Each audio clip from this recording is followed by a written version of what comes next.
Аны таксиде келе жатқан жігіт Мақсат деген бізді алып келе жатқан Қордайға.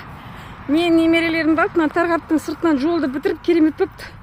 Тарғапты ауылына сол жағымызда қалады екен, то есть келе жатқанда оң жақта. Сөйтіп мына жақта мен немерелеріме қалада өскен ана түк көрмеген емес қой енді. Ауылдың балалары, қаланың балаларына малды, нелерді білмейді ғой. Соны көрсеткелі ерінбей түсіп, мынау тұрған неден айланып міне. Екеуін алып баратыр няқа ат көрсеткелі. Міне.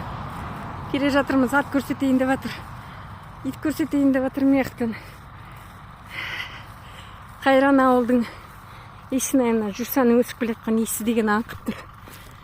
Қайран ауылдың исі деген керемет қой. Ауылға не жетсін. Ауылдың қадірін барлығын жас келгенде біледі екенсің. Жас шықсақта онша мән бермейміз ғой. Жас келген сайын ауылға деген бір сағыныш, жүрегіңді бір кернеп, ауылға қарай тартып тұрады ғой бір. Сондай бір состояниеде боласың, эмоцияда.